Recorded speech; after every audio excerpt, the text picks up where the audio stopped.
What an extraordinary finish there. Asif Ali, the finisher, 6.6.66 to close it out. 27 off 7 balls tonight, 27 off 12 balls against New Zealand the other night. He's the best finisher in the game at the moment. Ian Smith, what was your take on that? What an extraordinary match. Well, it was an extraordinary game of cricket. It was a great advertisement for T20 cricket. It had absolutely everything. I love the atmosphere. I love the shots of the crowd who are so into this. The Pakistanis, who are really now firm favourites for this. Their crowd are real believers in their ability. We know they're playing with a double-sided passion behind them because of what they've been denied. They came to this tournament with a purpose, and they're finishing games with a purpose. That was an outstanding display of hitting. It's very hard to say I haven't seen anything like it before because I probably have, but I can't remember it to the point of such powerful hitting, such calculated hitting. He didn't panic. He had 2 dot balls in there as well. And then all of a sudden, bang, bang, they just came out like that. So 4 sixes in 1 over, 25 off 7 balls. And poor old Janet, the bowler who copped it, he went into that last over with respectable figures and finished up with 4 overs for 48 runs. So, look, absolutely astonishing. That's what T20 cricket can do to you. But Asif Ali is a true finisher. Pakistan are a true side. They've got every base covered at the moment. And Afghanistan, it's a hiccup for them. I won't say that they're out of it because when I look at a side with that kind of talent, they could knock over us. They could knock over India on any given day. But at the moment, they'll be thinking that's the one that got away, that special moment, a drop catch at a crucial stage, and then an over that just they could not do anything about. And they'll be sitting in the dressing room and thinking, good God, what could we have done differently? Well, every now and then you just have to admit the other guy was better, and Asif Ali was better on that night. Afghanistan, they've challenged Pakistan there, and they must come away feeling like, OK, we can learn a lot from getting close, but not quite getting over the line. So that will, in time, make them even more dangerous, don't you think? Yeah, every time they play, every time they get into a situation like this, whether they win or lose, they'll grow from it.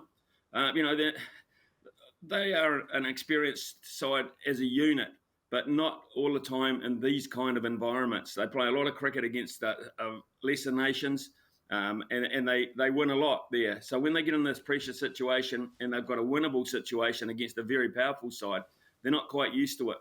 It gets away from them from time to time, but they're a quality outfit. Rashid Khan, outstanding. 100 wickets, the quickest of any player in the history of the game, 100 T20 wickets. That was fantastic. His battle tonight, I thought with Muhammad Hafiz and Babar Azam was probably the highlight of the match. If you looked at individual battles, the way that he tried to work them over, and the situation they had when they were talking about Willie bowler's last over, Winchley bowler's last over, I reckon they got it right, exactly right, because had they not got a wicket or two at that point, they were out of the game.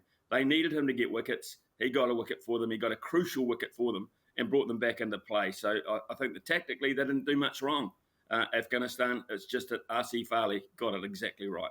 You can see why Rashid is one of the most sought-after T20 cricket players in the world for all of the tournaments. There's no secret as to why. Let's talk about Pakistan. They are, boy oh boy, they have announced themselves 3 from 3 in this tournament. There's already a change of the tide. They're talking about them now being the tournament favourites. They just don't seem to be doing a lot wrong. Their bowling unit in particular I'd like to talk about. You look in the dugout there that's helping them out. You see Sean Tate, you see Vernon Philander. You can see why they've come ahead in leaps and bounds. Yeah, look, they're extremely resourceful and they're hardy. They're tough and they're hardy because of circumstances within their country and within their cricket system. They just get really mentally tough, and that's why they win some of these really tight games more often than they lose them. So I admire them. Their bowling setup is Shaheen Afridi is a match winner. He's an out-and-out match winner. And again, today, he's the kind of bowler that can be that devastating. You have to respect him. So when he doesn't get wickets, he doesn't go for a lot of runs either. And so he got away with 4 overs for 22 runs again today. So he puts the brakes on at the start and he commands respect. And then they've got this lovely balance of spin that they have, but it's not out-and-out spin. It's not out-and-out subcontinent raw spin. It's calculated spin. And then, of course, they have the other all-rounders to fit. I've got the balance of their side is absolutely perfect. It really is. When you've got your keeper opening the batting, and then, of course, you've got that balance of all-rounders around, Shoaib Malik, who's been around since the year dot, but still has a desire and an ability to finish games for them. Muhammad Hafiz is not a young man. They're a good unit. They're a good unit, and they're going to take some beating now because they're in the mood. They're in the mood. You can see how much they want it, and it is frightening if you're not currently cheering for them, I believe. Let's talk about, of course, the West Indies and Bangladesh this morning. I mean, the West Indies get their first win of the tournament, but how disappointed have you been with the West Indies so far from what you've seen? They look a dishevelled unit to me. It's West Indies, unless everything's going exactly for them, it doesn't matter what form of the game they're playing of it, unless it's falling into place nicely for them, they tend to just go in their own separate directions. And from time to time, that becomes very apparent. They needed that win today. They only just got it, mind you. They only just got it. And that's kept them alive. I don't think they're a viable chance of winning the tournament. I just don't see enough quality in them and enough form in them at the moment and enough match winners of the quality of some of these other sides. So, they've invested in age with Chris Gale. They've got some pretty hardy old campaigners there. But I think it might be one bridge too far for that West Indies side who don't look to be a solidified unit. You compare West Indies, their body language, etc., to Pakistan at the moment. I mean, they're in a different race, a totally different race, and therefore you can see the results. So they got there this morning, kept their minimal hopes alive. But if they are to prosper and go further in the tournament, they're going to need more out of those individuals, and they're going to have to be more of a collective as well as a result of it. So I don't see it. I respect Bangladesh. They always add to a competition now. Just like Afghanistan are adding to this competition, adding to the quality of the cricket. That Bangladesh side will always do that without being a serious threat of winning in these hard ones. So, West Indies, no, not for me, not this time around. And yet, ironically, 3 weeks ago, I was saying I thought they were a real chance because they play this game well. All of their cricketers are specifically designed to play T20 cricket. They go around the world plying their trade, but they just this one doesn't seem to have meshed back together. How much of that do you think is down to the players, and how much of that do you think is down to the outside noise from their governing body, from different coaches, from ex-players? You know, we've seen a lot in the media in the build-up to the West Indies campaign, he said, she said kind of thing. How much comes down to which?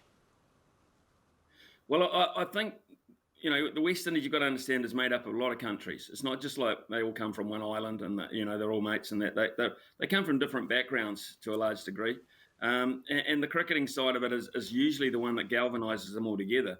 But there's some very powerful personalities, and there is a lot of infighting. I mean, the classic case was the feud that seems to have developed between Chris Gale and Curtly Ambrose, two of the greats of the game, and both highly respected in their own way.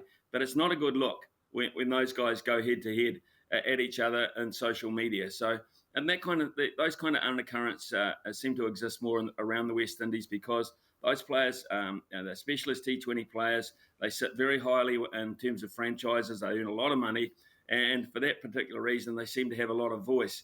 But it's not collective voice. It's one come from there, and then of course Michael Holding was another one that was always passionate about West Indies cricket, but not so much T20 cricket, and the way the players would turn their back on the West Indies collectively when it came to the Test cricket side of it, just to pursue their own interests. That is because there's not a lot of money in the Caribbean, and these guys have one chance to make a decent, a really healthy living to set themselves up for the future, and that is playing T20 cricket around the world and selling themselves basically to the highest bidder. And that doesn't go down well for people who have the country at heart. And that's pretty much in a nutshell why they don't have that solidarity, I don't think, anymore. The big matchups tomorrow, 2 games, of course, Sri Lanka taking on South Africa, which will be very interesting to see what happens given what's the current situation with Quinton de Kock, who, of course, initially wouldn't take the knee as requested or told by Cricket South Africa. So he stood down from that match because of the Black Lives Matter movement. Then he's done a full 180. He said he's apologised. He will do it. It was not a sign of racism on his part. I mean, that is just a kind of distraction that a team does not need when you go into a World Cup tournament. Would you have him play the next match, Smithy? Yeah, I would actually. I don't think there's any issue between Quinton de Kock and his teammates. I think they're fully understanding of the situation there. I don't think there'll be any resentment. I mean, he is a brilliant, brilliant cricketer, and they are playing in a World Cup. The right moves have been made. There's been apologies going different directions. There's been also a little bit of give from the board saying we left it too late. We shouldn't have sprung it on you at that point, and we should have perhaps delivered the message in a different way, and none of this would have happened. Quinton de Kock is, I won't say he's completely innocent in it because he could have handled it slightly better himself, but he's far from guilty about it as well. And he's just protecting his rights as a person. And it's all solved. And the last thing he said was, if Bavuma wants me back, I'm happy to play for South Africa. Well, Bavuma will welcome back with open arms. He will play and he will add to South Africa, no doubt about it. Yeah, no, he is crucial in that batting lineup. So you think South Africa are the favourites in that one tomorrow? Yeah, I do. I think they are. But I never write off a Sri Lankan side in a World Cup. I never did. I mean, I made the mistake of doing that years and years ago, and they ended up being the 50-over World Cup champions because they have dynamic players, dynamic match-winning players. So I believe that they're a chance. But I think South Africa now, with the Kock back, I just kind of think they need to win. They need to, for the harmony and just to get things back on track. And I think they'll have a real purpose about it. So I expect that South Africa will win that. England-Australia is the 3 a.m. matchup for us here in New Zealand. And boy, oh boy, is that going to be interesting. Neither team has dropped a game so far. And I'm going to say my money's on Australia. Where are you at? Yeah, well, I'm not. I'm going to go against you here, Laura, if you don't mind. Well, I do actually. I like what I saw the other day from Australia, and I like to see, their batting came together with Warner in particular. But I just kind of think England are playing the right form of the game, and they're playing it very well. They appear unified. Any team that's captained by Owen Morgan is always one that's going to be competitive. We've seen that in the past.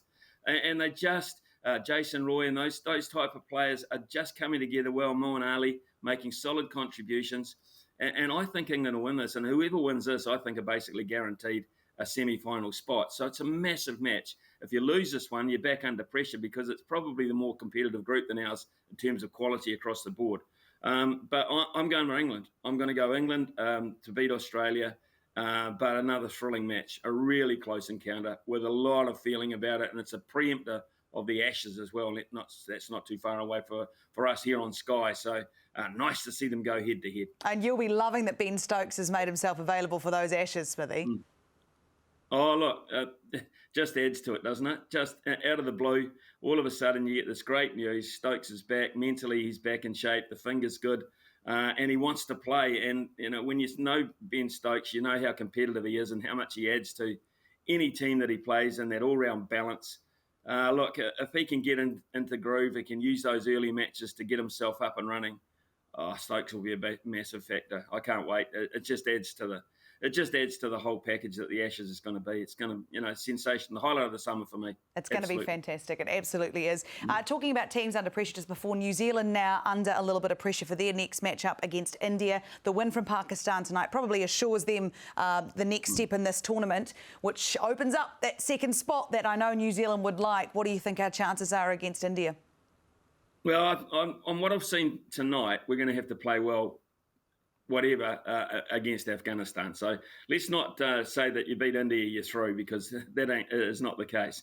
There's another hurdle that you got to jump. But I think we're a chance. I like our chances, but I just think we've got to be a bit more smart when we pick our side and when we use our players in those areas that we've used them in the past, and don't go away from that all of a sudden. So I want to see Conway at the beginning. I want to see Conway keeping. Because that adds balance to the side. You've got to have your best, your dynamic players in the top three. You can't have Conway coming out at 5 or 6. That's just an absolute waste. And I don't think there's room for Seifert. So I think they've got to be smarter in their thinking and don't just say, well, we were close the other day, but we did a couple of things wrong.